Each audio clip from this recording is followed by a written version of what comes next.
What's going on, everyone? Hope you're doing well. Hope you're nice and warm in your bed. I just heard Mr. Bim says he doesn't have power, so maybe not everybody will be joining here. But if you weren't in on the attendance when I took it, because I'm only going to be on there like 3, 4, 5 minutes to take attendance, just send me an email during class time and I'll get you in on the attendance. Okay.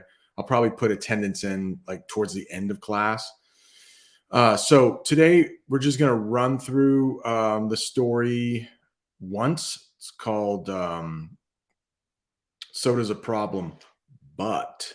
And I think it's a really difficult article, and there will be some comparisons made with smoking.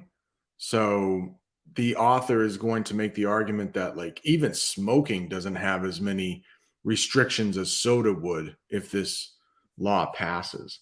So let's bring it up here. Actually, this is the end of it. Let's bring it up to the beginning here. Soda's a problem, but the intentions of New York Mayor Michael R. Bloomberg may be laudable. So that is probably one. See, yeah, it's probably one word I could have had as one of our vocabulary words. Laudable, it means like commendable, respected. It's like, yeah, good job. So the fact that he's trying to ban soda, or big soda cups, it might be laudable, but it's wrong for one man, even an elected official, and even a well meaning one at that, to dictate to people how big a cup of sugary soda they're allowed. Just want to make sure I'm sharing this. I am. Paragraph 2, get a little bigger. Not that I have a tremendous regard for soda. It's bad for you, especially in large quantities. The evidence against it mounts on a semi regular basis. Semi regular means almost regular, semi, like a semicircle, not quite a circle. But the mayor's initiative goes further than something like a soda tax, which might aim to discourage people from purchasing something by making it cost a bit more, but leaves the decision in their hands. So that's kind of like the smoking thing. Like, already governments tax the crap out of cigarettes, discouraging people from buying. This is different though. Mayor Bloomberg is outright banning something. Right in the blue there. Bloomberg is playing nanny in the worst sort of way by interfering in a basic private transaction involving a perfectly legal substance. In restaurants and other establishments overseen by the city's health inspectors, it would have been illegal to sell a serving of most sugary drinks, except fruit juice. I always wonder about that exemption, considering the sugar calories in apple juice. That's more than 16 ounces. And we've talked about that in class too. 3, convenience stores such as 7-Eleven are overseen by the state and would be exempt, so they can even sell like huge sodas. But a Burger King across the street would be restricted. There's a little text going back and forth about some people not having power. Luckily, as you can see, I have power. Convenience stores such as, I already read that. A pizza restaurant would not be able to sell a 2-liter bottle of soda that would be shared out among the children at a birthday party, but they could all have a 16-ounce cup. The inherent, that's one of our words there, like at its basic core, the inherent contradictions. It's another one of our words. Contradictions, remember saying the opposite thing? That make it easy to sneer at such rules have been well reported, and were a good part of why earlier this week a judge stopped the new rules from being implemented. But he also pointed out a deeper concern, a problem. Bloomberg essentially made this decision himself. It was approved by the Board of Health, but that's a board of administration appointed by the mayor. That was an overreach that thwarted the system of checks and balances, according to the judge. The separately elected city council would have to approve the law. And that is something we can probably dive into a little bit more tomorrow when we're all back together. Excuse me. But checks and balances means No one person in government has complete control. Even like the president, like at the top of government, even the president doesn't have complete control. So far it's been a he, or if ever in the future there's a she, he or she will have to make, I guess, play along with Congress and the Supreme Court. So the judicial branch and the more texts. I don't think anything that concerns you. This is just distracting. All right, so we'll talk more about checks and balances tomorrow. How about that? I didn't want to do that. I want to pull this up here. So it is important, but the mayor of a city, depending on the city, I guess, shouldn't be able to make all of this decisions himself or herself. And this is what this guy did. That still leaves the question of whether governments or their leaders can begin dictating the look of an individual's meal, portion sizes for each aspect. There are times when government has to step in on obviously dangerous situations, especially those such as smoking that affect people other than the person whose behavior would be curbed. Curbed means like to try to stop a little bit, not completely. But it's my belief that we want to scrutinize them carefully and keep them to a minimum.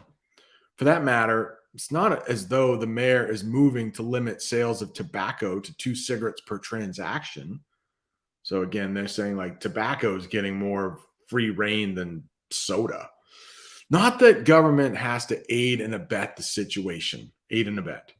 Those words usually go together, mean help a situation. Schools don't have to sell junk food. And thankfully, after years of sacrificing their students' health to their desire to raise more money, most of them have stopped allowing vending machines stocked with soda. Governments are under no obligation to sell such stuff in park or pool vending machines or in their offices. In such cases, government is simply the vendor making a decision about what it wants to sell. We could also talk a little bit more about this tomorrow. But for a long time, schools would make deals with like Coke or Pepsi, big soda companies. They would give them like lots of money as long as we can put up advertising. So, like maybe they need a new scoreboard or something. Well, the scoreboard would have advertising for, let's say, Coke. Excuse me. My gosh. But then the school would be required to put in vending machines selling soda to students, which when you think about it, like, I don't know, it's just kind of wrong, I guess, to profit off of students. But anyway, we can talk more about that tomorrow too. But let's just get through this article here for a first time. We're almost done. Not too bad. I don't buy the argument that people are helpless in the face of sugar and that it's better to have the government rather than the corporations dictate their behavior. If people are so helpless against soda, the mayor's edict, we've had that word before too, would be even more meaningless because people would simply buy 2 16-ounce cups. But people are not helpless. And it's worrisome to promote a philosophy that infantilizes the individual. So if you look at that, it's a verb here, but if you look at the beginning, infant, so basically it makes them a baby. Infantilizes. You don't hear that word too much. The public is simply ill-informed. It takes a while for people to become aware, but they do, and they react. Soda consumption is already slipping. It's slipping. Soda consumption already is slipping nationwide. So this person is saying, remember, or their opinion is heavy here. Mayor didn't need to do anything. There's enough research out there. People saying soda's bad for you. We don't have to worry about it. It's going to go away pretty soon. Last paragraph here. Let's not forget that scientists and even governments have at times pushed people with better intentions than food corporations, certainly, into eating high levels of refined carbohydrates and sugars by sending out word that the only thing that really matters when it comes to obesity is to eat a very low fat diet. So they are saying even scientists have pushed people towards the wrong diets. I guess that's true. Some of these fad diets, if you believe, you know, I'm often on a diet. If you believe all the research, like, oh, meat's bad for you. And the next week, no, no, meat's okay. Fat's bad for you. No, no, no, you need to have some fat. All right. So for the rest of the time, hopefully you stuck with this 10 minutes. Remember, there are 3 assignments you could be working on. Study guide, depending on the class, like there's a couple classes like C, where nearly everybody has turned it in. So one less thing you have to do. But there are other classes where not many people have turned in the study guide. You could work on that. You could work on 3 cheers for the nanny state. That's from last week. That's going to be our first third quarter grade. And there is a new study guide available for these articles, the 2 articles, the one we read yesterday and the one we read today. All right. I think that's about it. I will be available all day on email. Just type in Watson. You should find me. Brent. Got a picture of me and my son from about 10 years ago. And I think that's about it. Yeah. Let me know if you came in late. I'll mark you as here and all that stuff. Okay. Adios, amigos.